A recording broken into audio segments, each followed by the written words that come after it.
ये दोस्तों इस वीडियो में हम सीखते हैं कि इस तरह के सवालों को हम कैसे हल करते हैं जिसमें हमें एचसीएफ दिया हो और संख्याओं का अनुपात दिया हो और एलसीएम पूछ ले या एचसीएफ पूछ ले, दोनों को हम सीखेंगे बिल्कुल बढ़िया से। जैसे कि यहाँ पर कहा है दो संख्याएं 3 और 4 के अनुपात में हैं और उनका मासा मतलब कि एचसीएफ 5 है, उन संख्याओं का लासा कितना होगा, मतलब कि एलसीएम ज्ञात करना है इस क्वेश्चन में हमें। देखो सबसे पहले हम देखेंगे कि संख्याओं का पहली संख्या अनुपात की दूसरी संख्या, इन दोनों का अनुपात जो दिया है वो दिया है 3:4।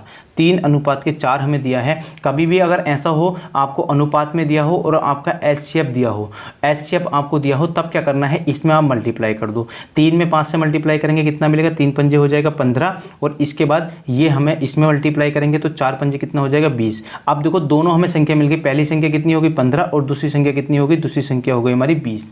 तो इस तरह से आप मल्टीप्लाई करके इधर भी 5 से मल्टीप्लाई कर देंगे, मतलब कि एचसीएफ से मल्टीप्लाई करेंगे, इधर भी एचसीएफ से मल्टीप्लाई कर देंगे।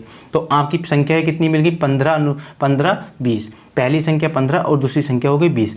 अब आपसे आगे देखो हमें मिल गई संख्या दोनों, तो दोनों संख्या मिलने के बाद आपसे कहा है कि हमें एलसीएम ज्ञात करना है। एलसीएम पूछा हो तो एलसीएम, एचसीएफ पूछा हो तो एचसीएफ। देखो कैसे करेंगे, तो इसका हमारा फॉर्मूला होता है पहली संख्या गुणा दूसरी संख्या बराबर जो होता है वो एलसीएम गुणा के एचसीएफ हमारा होता है। ये होता है इसका फॉर्मूला इन्हें निकालने का। अब इसमें एलसीएम दिया होगा तो एलसीएम का मान रख देंगे, एचसीएफ दिया है तो एचसीएफ का मान रख देंगे। देखो पहली संख्या है हमारे पास 15 और गुणा दूसरी संख्या कितनी है 20 और बराबर में कितना है, एलसीएम हमें दिया नहीं है, एलसीएम निकालना है तो एलसीएम को ऐसे का ऐसे ही रहने देंगे और गुणा एचसीएफ हमारा कितना दिया है, तो एचसीएफ हमारा दिया है हमें 5, तो एचसीएफ की जगह लिख दिया 5। इस 5 को ले जाएंगे इसके बटे में तो ये हो जाएगा 15 गुणा के 20 और बटे में कितना हो गया 5 हो गया और इससे हमने इसे काटा, कितनी बार काटा 3 बार, 3 बार कट गया और इसके बराबर में क्या है हमारा एलसीएम है, एलसीएम लिख देंगे। इसके बाद देखो इस 3 की मल्टीप्लाई इससे करेंगे तो 20 तिया कितना होता है 60, तो 20 तिया 60 बराबर क्या हो गया एलसीएम, एलसीएम हमारा कितना आ गया 60 आ गया, 60 है ना, एलसीएम बराबर कितना आ गया हमारा 60 आ गया।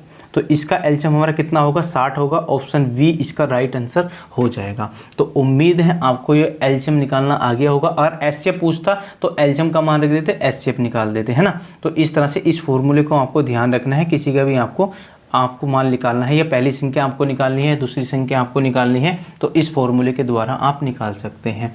तो उम्मीद है आपको ये क्वेश्चन जरूर समझ में आया होगा। आया हो तो वीडियो को लाइक करें और चैनल